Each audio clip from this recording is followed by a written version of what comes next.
All right, like we do every day, let's take a look at the global handover from last night.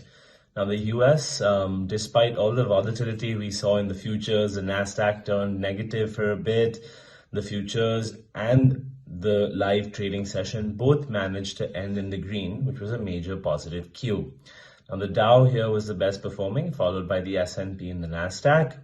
This was on the back of the positive vaccine news that we've been getting from Moderna, which has tested 45 patients and come to some really positive conclusions regarding the presence of antibodies once tested with this supposed vaccine. So that's really what's keeping the markets upbeat.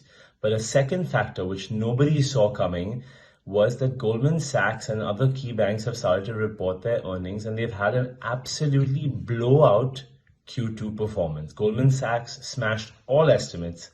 JP Morgan's trading revenue also saw a huge spike. So these are some of the cues which people hadn't built in, and financials were supposed to be the worst performing sector. Even low credit growth was expected in Q2 and Q1. Let me just tell you that that's happened in India as well. We had Bandhan Bank and Federal put out their numbers yesterday, and the credit growth is far ahead of what anybody anticipated. So the slowdown does not seem to be squashing the need for credit, and that's cues that you're getting out of the largest market in the world, which is the US, and that's what's really keeping that market upbeat. Now, if we come down to Asia, they're a little more in their own mindset this morning. Stocks were all flat. We look at the Nikkei, look at the TOPIX, look at the KOSPI, look at the ASX 200 or the S&P.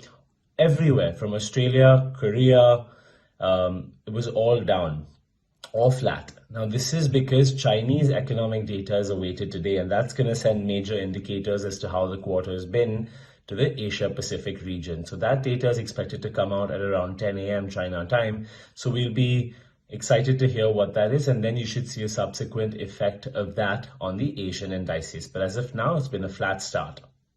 Coming over to Europe, these guys are the most upbeat. Yesterday, the Stoxx 600, which is Pan-Europe's largest indicator, was up a solid 1.9%. Here, all your travel, leisure, airline stocks, these are the ones that really did well, and most of your bourses ended in the positive territory. Now, that's on the back of the Moderna vaccine. Yet again, they believe that it's a major development, and that market particularly is very invigorated by medical news. So that's what drove the indices there yesterday.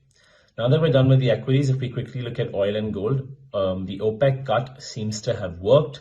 Prices are now trending higher, firmly above 41 and 43 for Brent and WTI. So that's definitely above the 40, which we earlier projected. There's data coming out that inventories have fallen sharply to the point where the OPEC is now reevaluating its production cut. So this could potentially hurt prices in the future. But for now, falling crude inventory and global recovery are driving your oil prices higher. Coming to gold, does not matter what the markets do, as long as they see volatility, which they are, and as long as they continue to inflate while the economy deteriorates and that relationship keeps on widening, the demand for gold stays really strong. So firmly above $1,800, no retracement. Futures were at 18.14 and spot was at 18.11. So really within 5% or even less than that of their 52-week high. And the demand for that safe haven metal does not seem to be receding anytime soon.